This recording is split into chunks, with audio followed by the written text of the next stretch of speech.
السلام عليكم ورحمة الله وبركاته. أهلا وسهلا بكم في فيديو جديد. اليوم إن شاء الله سوف نتعلم طريقة علاج سعال الأطفال الكبار أو السعال للكبار. الآن الوصفة لدينا قربة من الماء الساخن، قربة نضع فيها ماء ساخن جدا، زيت زيتون دافئ، قربة وزيت زيتون دافئ، ولدينا شاش رقيق. الآن الوصفة كالتالي: نعطي المريض 3 ملاعق بهذا الحجم زيت زيتون دافئ قبل النوم، 3 ملاعق زيت زيتون دافئ قبل النوم.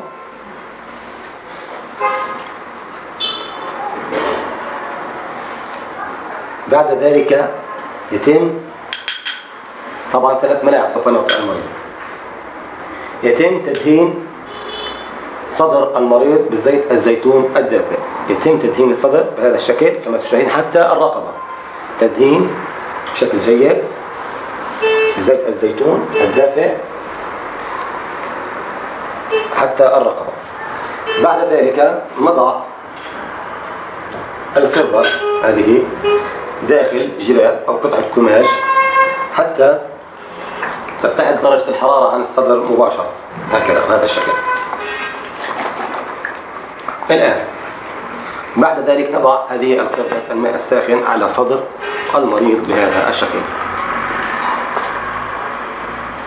كما تشاهدون. هذا الشكل توضع القربة على صدر المريض ويترك لينام طوال فترة الليل، ويترك حتى ينام طوال فترة الليل، ويتم تغطيته كما تشاهدون بشكل جيد. بعد ذلك نقوم بوضع قطعة من الشاش، انتبهوا جيدا، هذه قطعة الشاش توضع هكذا أعلى منطقة الرأس، ويتم كمر منطقة الرأس بهذا الشكل. الآن يبقى المريض على هذا الحال لمدة تقريبا 4 ساعات. بعد 4 ساعات خلال فترة الليل يجب أن نقوم بتغيير قربة الماء الساخن. بعد 4 ساعات طبعا نقوم إحنا نطلع قربة الماء الساخن ويتم تعبئتها مرة أخرى بالماء.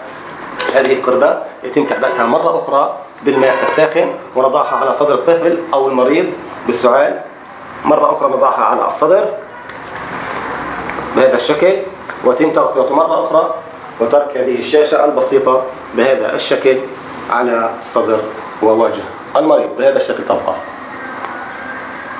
وبإذن الله سبحانه وتعالى خلال ليلة واحدة سوف يتعافى المريض من السعال الشديد.